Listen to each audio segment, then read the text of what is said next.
His nephew had not spoken a word in 2 years. The schoolteacher had him reading aloud by Friday. The boy's name was Ezra Pugh, and he was 7 years old, and he had not spoken a word since the fire that took his parents in the winter of 1882. Not a word to his uncle. Not a word to the doctor in Fayette. Not a word to the pastor or the grocer or the woman who brought casseroles in the weeks after the funeral, when the town of Jessamine Hollow still remembered that the boy existed and that the boy's silence was a wound and not a stubbornness. The town had stopped remembering. The casseroles had stopped coming. The silence had settled over Ezra Pugh, the way silt settles over a riverbed, slowly, completely, until the thing beneath it is no longer visible. His uncle, Cyrus Pugh, was 31 years old and unmarried, and a farrier by trade, a man who understood horses better than he understood people, and who understood people better than he understood children, and who understood children not at all. Cyrus had taken the boy because there was no one else. His brother Abel, and Abel's wife Dinah, had died in the fire that burned their farmhouse on Christmas night, a fire that started in the chimney, and Ezra had survived only because he had been sleeping in the root cellar, which had a separate entrance the fire did not reach. Ezra had come out of the cellar in the morning to find the house gone, and his parents gone with it, and the world rearranged into a shape that no longer contained the two people who had given it meaning. Cyrus did his best. His best was not very good. He was a man who worked with his hands and spoke in short sentences, and who expressed affection through practical acts. A warm meal, a mended boot, a blanket tucked, rather than through words or gestures, or any of the 100 small emotional currencies that children require in order to feel safe. He fed the boy. He clothed the boy. He gave the boy a room in the back of the Farrier shop, a small room with a cot and a window that looked out on the main street of Jessamine Hollow. And the room was clean and dry and adequate, and completely devoid of the warmth that makes a room feel like something other than a room. He did not know how to talk to the boy because the boy did not talk back, and conversations with a silent child are not conversations but monologues, and Cyrus Pugh was not a man built for monologues. The schoolteacher arrived in September, 2 years after the fire. Her name was Aloud, and she was 24, and she had come from Cincinnati to take the position that the previous teacher had vacated when she married a rancher in Laramie and moved west. Aloud was slight and precise and patient. She had taught in Cincinnati for 2 years at a school for orphan children, and she had learned that silence in a child is not the absence of language, but the presence of something that language cannot yet hold. She noticed Ezra on the first day.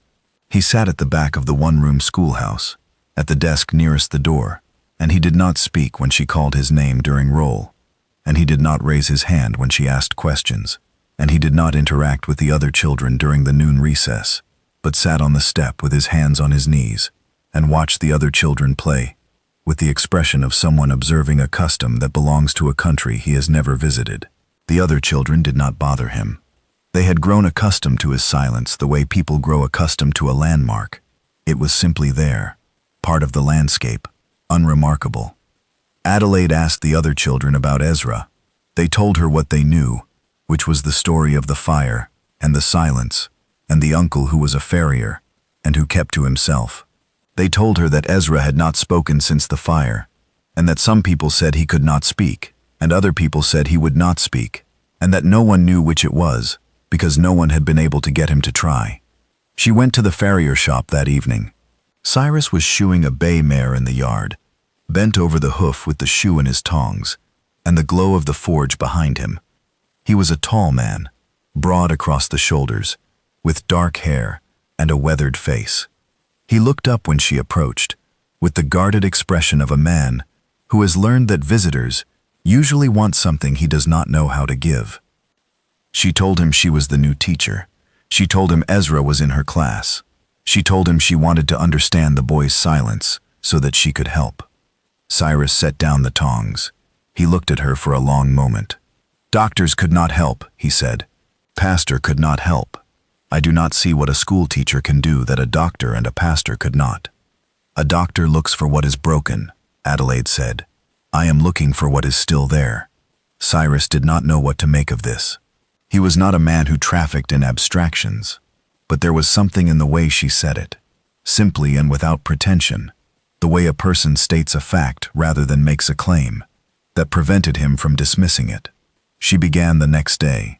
She did not try to make Ezra speak. She did not call on him in class or put him in situations where speech was expected or required.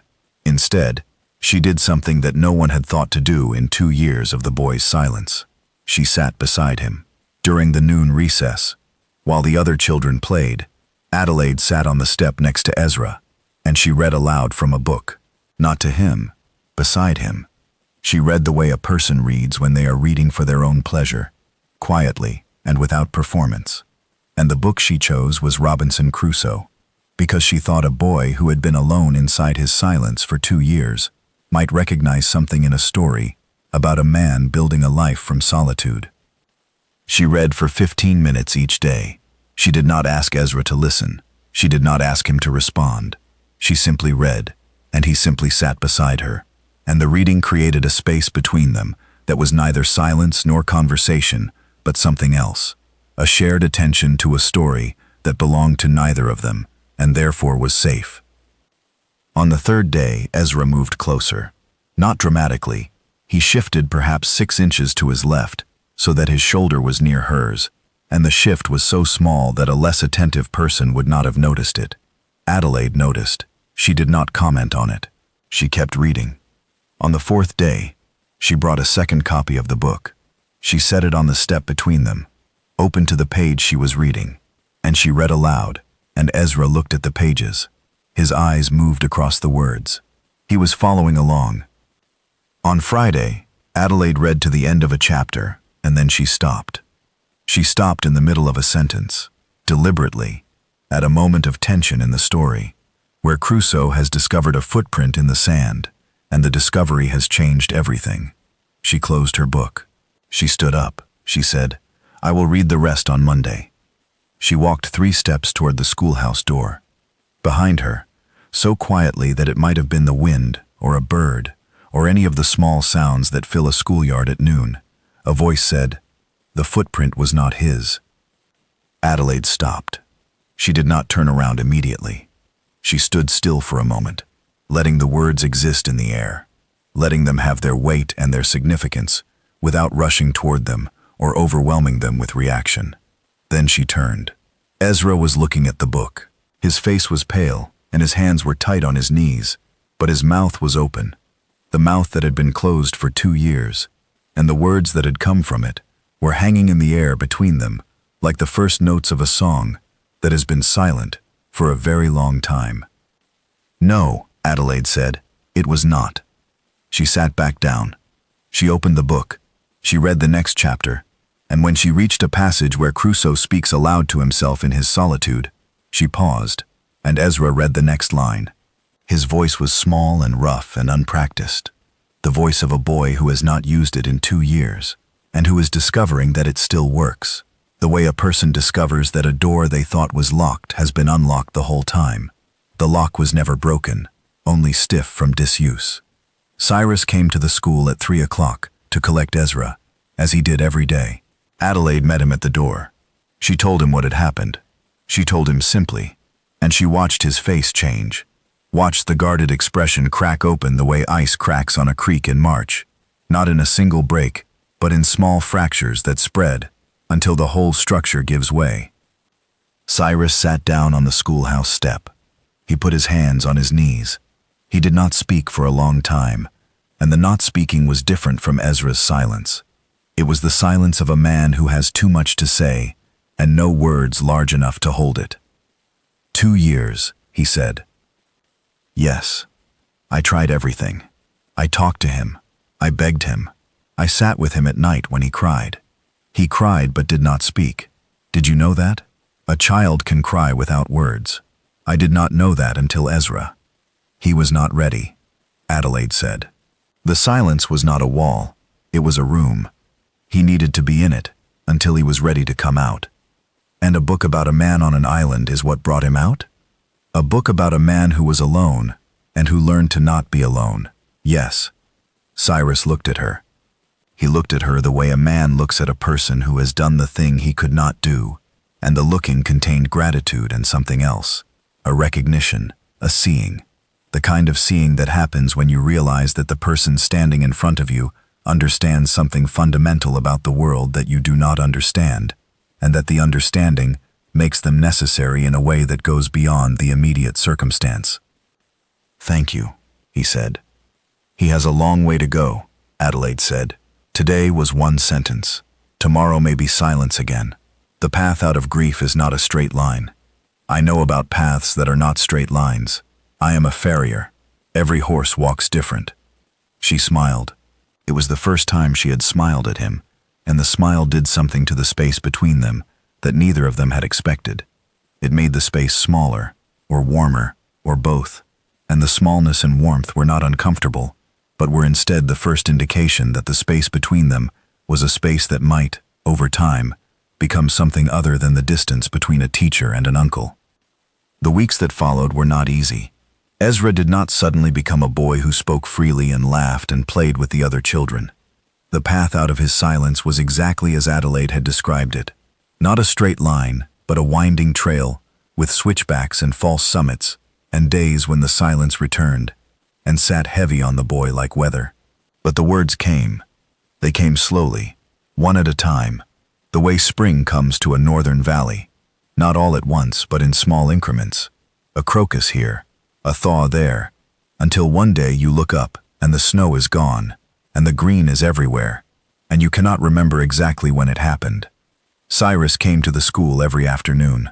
At first it was just to collect Ezra, but then it was earlier, and then it was during the noon recess, and then it was in the morning before the children arrived, when Adelaide was writing the day's lessons on the blackboard, and the schoolhouse was empty and quiet, and the light through the east window made the chalk dust float in the air, like something from a painting. He brought her things: a repaired hinge for the schoolhouse door, iron hooks for the coat rack, a small anvil-shaped paperweight he had forged himself. Neither of them mentioned the paperweight, and both of them knew what it meant. Ezra began to speak to Cyrus at home. The first words were small. "Pass the salt," "Good night," "The horse needs water." But they were words, and each word was a bridge between the boy and the man who had taken him in, and the bridges multiplied until the silence between them was no longer the silence of absence, but the silence of two people who are comfortable enough with each other that not every moment requires filling. One evening in November, Ezra said something that changed everything.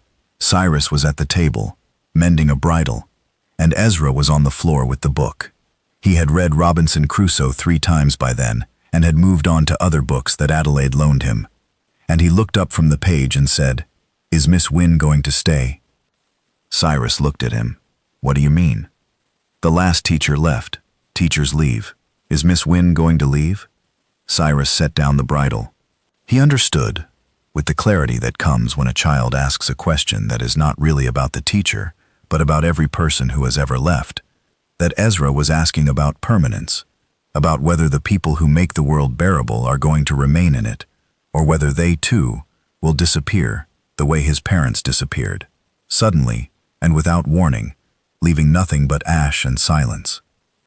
"I do not know," Cyrus said, because he did not, and because lying to a child about permanence is the cruelest lie, because children believe it, and then the permanence fails and the child learns that the adults in his life are not to be trusted, and that lesson, once learned, is nearly impossible to unlearn. "I want her to stay," Ezra said. "I know," Cyrus said, and then, because the truth is sometimes the bravest thing a man can say, "I want her to stay too." He went to the schoolhouse the next morning, before the children arrived. Adelaide was at the blackboard. He stood in the doorway, and he told her what Ezra had said, and he told her what he had said in response. And then he stood there in the doorway, with his hands at his sides and his hat in his hand, and the expression of a man who has just said something that cannot be unsaid, and who is waiting to find out whether the saying of it was a mistake. Adelaide set down the chalk. She walked to where he stood. She looked at him the way she looked at everything, with that careful, sustained attention that missed nothing and rushed toward nothing, and she said, "I am not going anywhere." She meant the school. She also meant everything else. And Cyrus understood both meanings. because understanding Adelaide had become, over the weeks and months of watching her bring his nephew back to language, the thing he was best at. Better than shoeing horses, better than forging iron, better than any of the practical skills that had defined his life before she walked into the Farrier yard and told him she was looking for what was still there. By Christmas, Ezra was reading aloud to the class. His voice was still quiet, and sometimes it faltered, and sometimes he stopped in the middle of a sentence, and the silence tried to come back. But it did not come back the way it used to, heavy and permanent and absolute. It came back the way a cloud passes over the sun, briefly and without conviction. And then the voice returned, and the words returned, and the boy who had been silent for 2 years read aloud from a book about a man who had been alone and who had learned, slowly and with difficulty, and through the accumulated patience of the days, to not be alone. Cyrus stood at the back of the schoolroom and listened. Adelaide stood beside him. Between them, the space that had once been the distance between a teacher and an uncle had become something else, something closer and warmer, something that contained a boy's voice and a woman's patience, and a man's gratitude, and the kind of love that grows not from passion, but from watching someone do the thing you could not do, and realizing that their doing of it has saved not just the boy, but you.